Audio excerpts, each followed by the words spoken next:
Hello, everybody. I am John Allen, the editor of Crux, your one-stop shopping destination for the very best in smart, wired, and independent Catholic journalism. You can find us online at cruxnow.com. I am also the host of this show, Last Week in the Church. This is the show where we raid the journalistic fridge. We take out some stories that are a few days old, pop them into the microwave, heat them up, sprinkle over some secret Crux brand sauce, and serve them up piping hot and delicious. Here's what we've got for you this week. First of all, Pope Francis just wrapped up a grueling 5-day trip to Canada, what he described as a pilgrimage of penance. He apologized repeatedly for the abuse of Native persons at church-run Indigenous schools.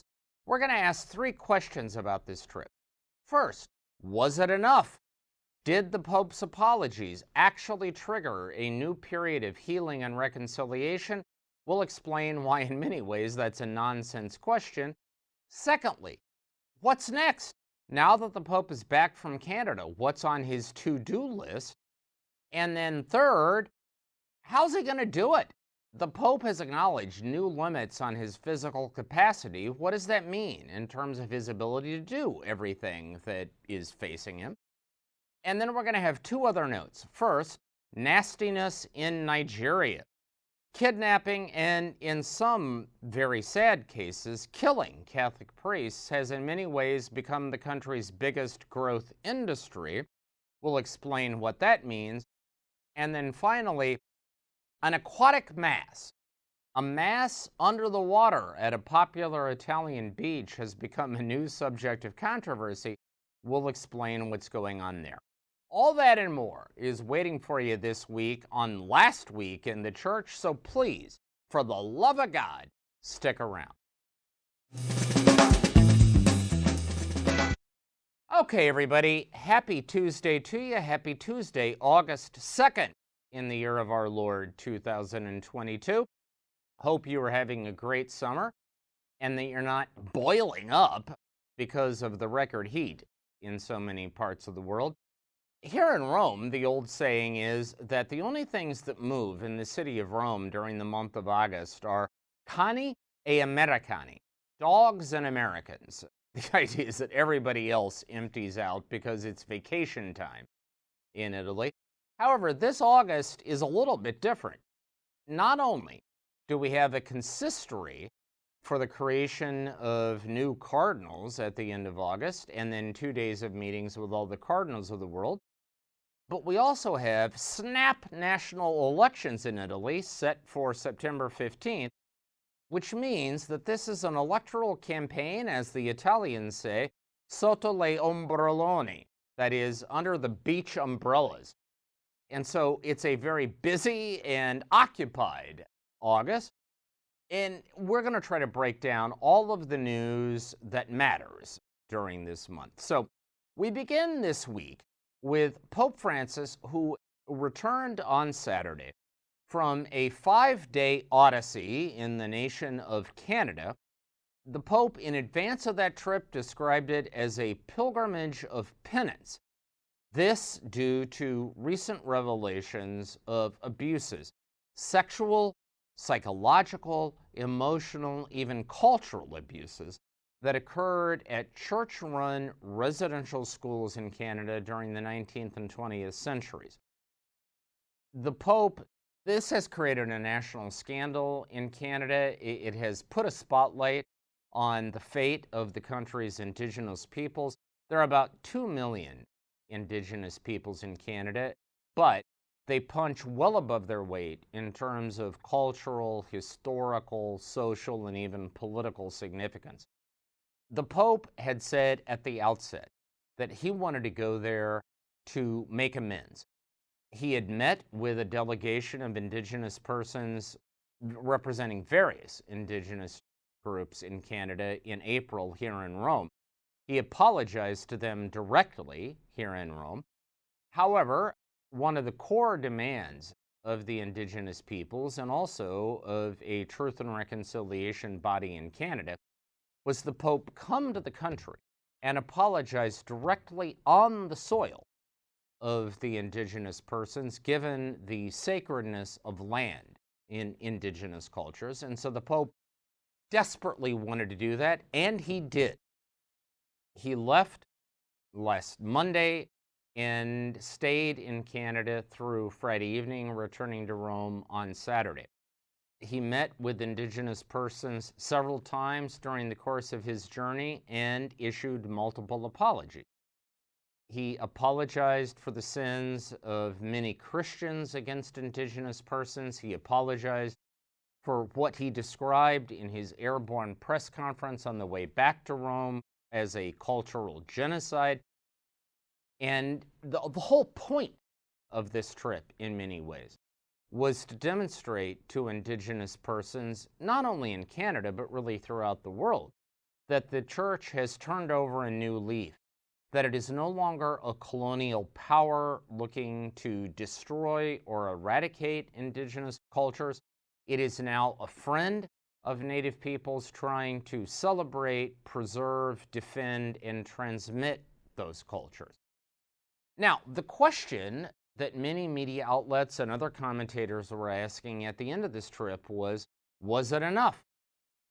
I did a number of gigs for CNN, the network I serve as the senior Vatican analyst. And by the way, before you get impressed with that, let me point out I am also their only Vatican analyst, so I'm senior in a universe of one. But in any event, this is the question I got repeatedly. Was this enough? Here's the thing. There are more than 63 different indigenous groups in Canada. There are more than 50 nations, 50 languages. They don't all speak with one voice. Probably the answer to the question of was this enough is as different as indigenous persons are. Like, some are going to see this as an historic moment of outreach and apology by the Pope, beginning a whole new era of reconciliation and healing. Others are just not going to be satisfied. In terms of why they're not satisfied, let me lay out a whole range of reasons.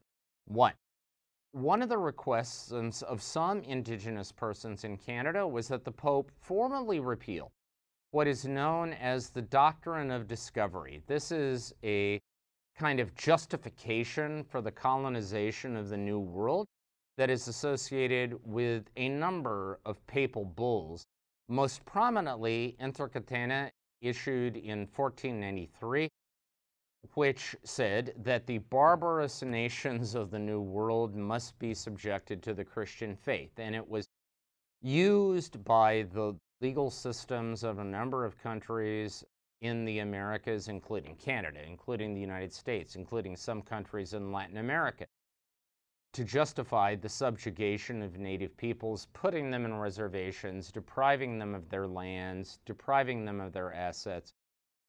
And some Native peoples want to see the Pope formally reject all of that. In fact, when the Pope was in Quebec, the capital of Quebec City, the capital of French-speaking Canada, there was actually a protest in which some Native persons unfurled a banner saying repeal the doctrine, demanding that the Pope do this. Pope Francis actually never addressed this during his time in Canada. Other indigenous persons want to see action on a couple of fronts. They want the church to open its archives, to be able to get to the truth about what happened to the roughly 150,000 indigenous children who in many cases were forcibly removed from their families and placed in these indigenous schools, and in some cases ended up in unmarked graves. Now, the problem is there is no centralized archive of all of these things. If there are records in the Vatican, they're scattered across a multiple variety of different holdings. The Church in Canada doesn't have a centralized archive either. But indigenous persons want a clear commitment from the church to try to organize all of that. Secondly, they want financial reparation. The Catholic bishops in Canada have committed to raising about $30 million to fund different projects for indigenous communities. So far, they've raised about $4 or $5 million. Indigenous want to see a serious commitment to generating the rest of those funds. Here's the thing. If What follows from this trip is a serious commitment to taking a look at the doctrine of discovery, to opening archives, to assigning historical scholars to pore through these archives to try to find the truth, and to raising the money to fund the reparations that have been promised. Then maybe a lot, maybe even the vast majority of indigenous people will say this trip was a historical turning point.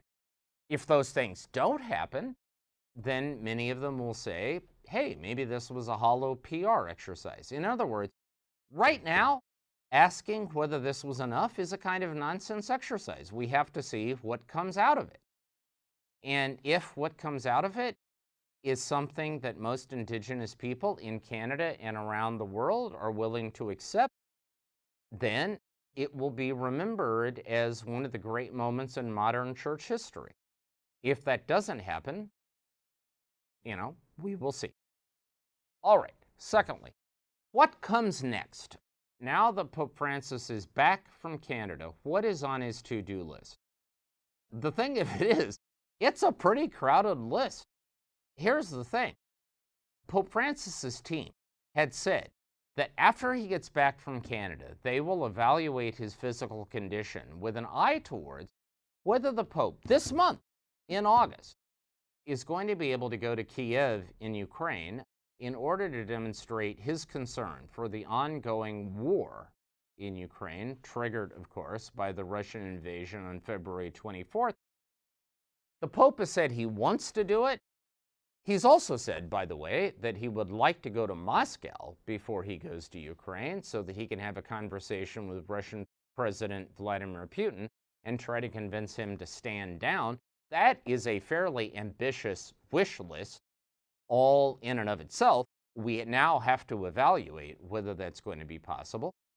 In addition, the Pope is already scheduled to preside over a beatification ceremony for John Paul I in September, one of his favorite modern popes, the smiling Pope of 33 days.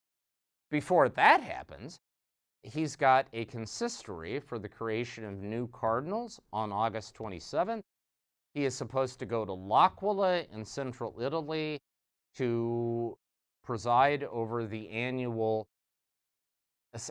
ceremony of forgiveness on August 28th.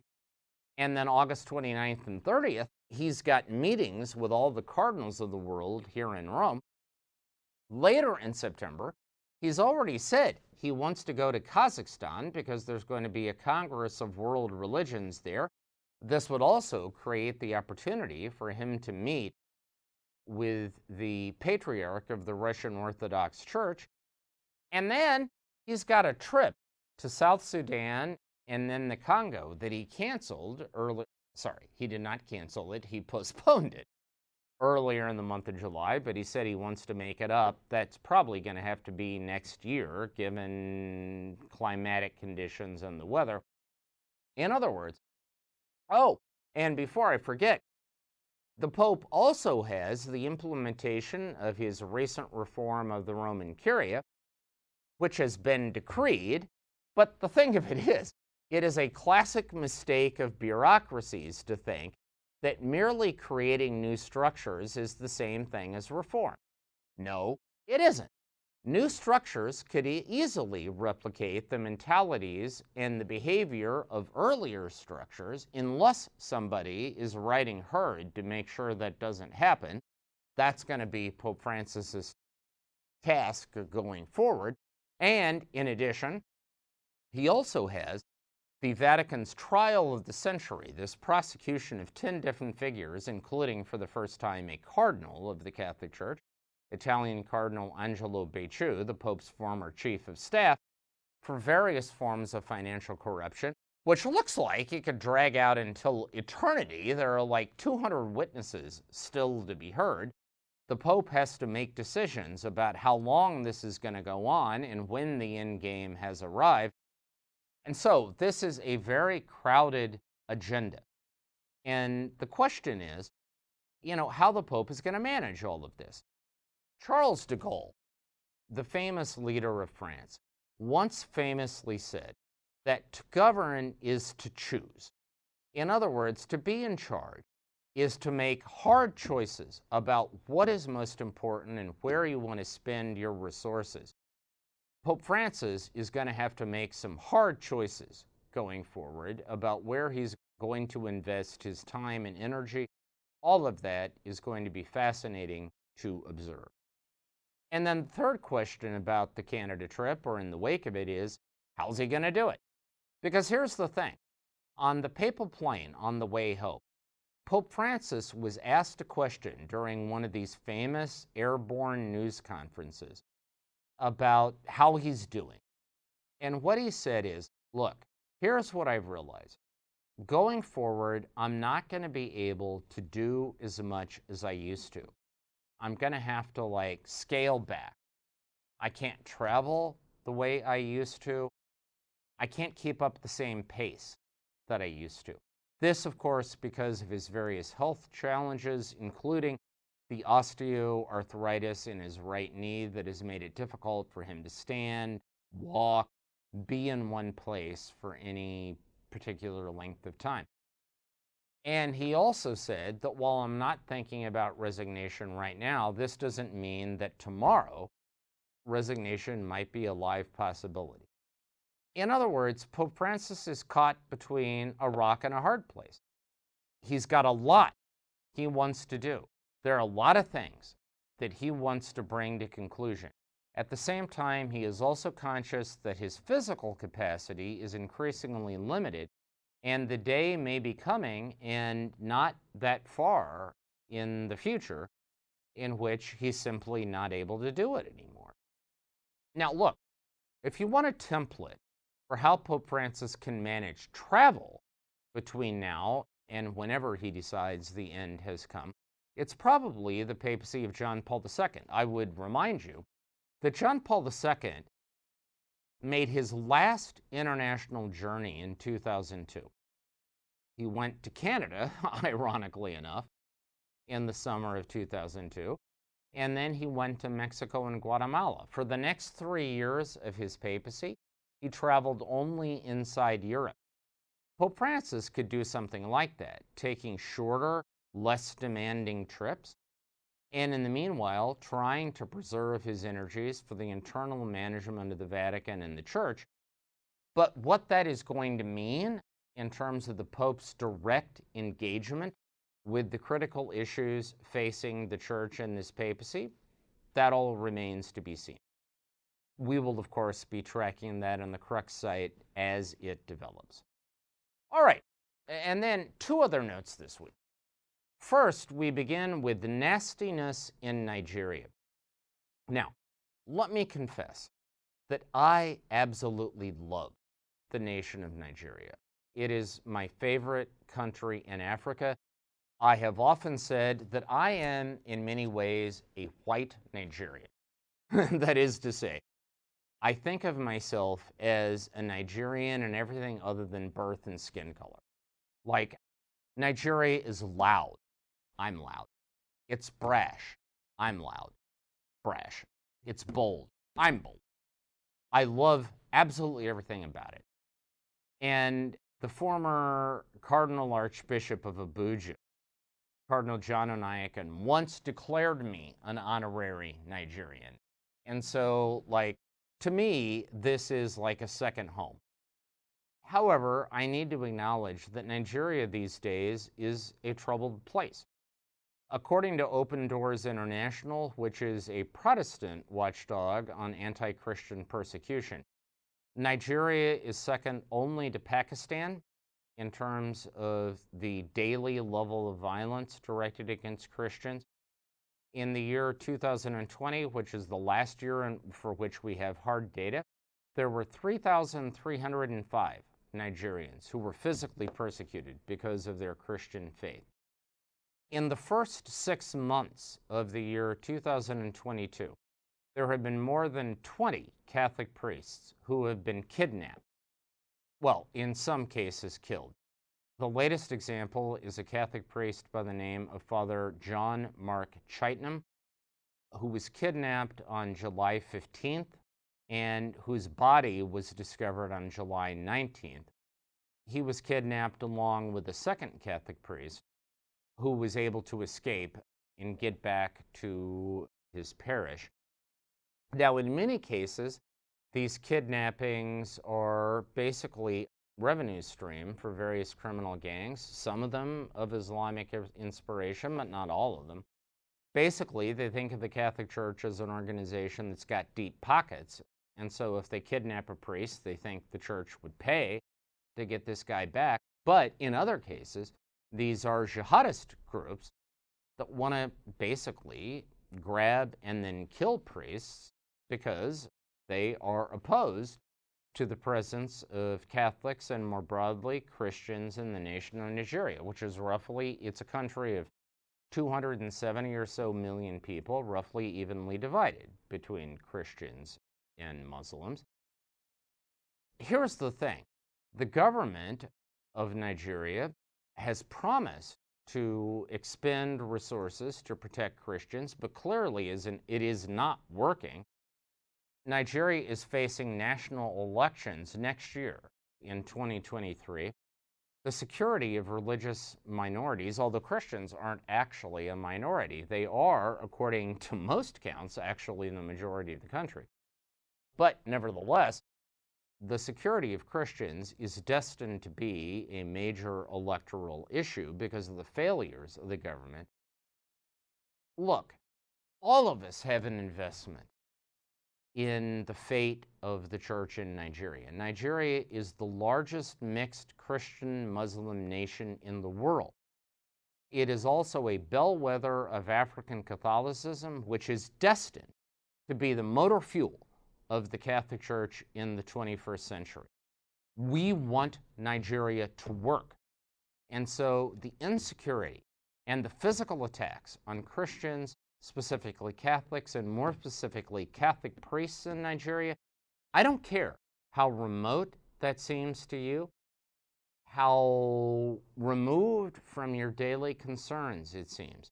If you've got an ounce of Catholic DNA in your bloodstream, the fate of the church in Nigeria has to matter.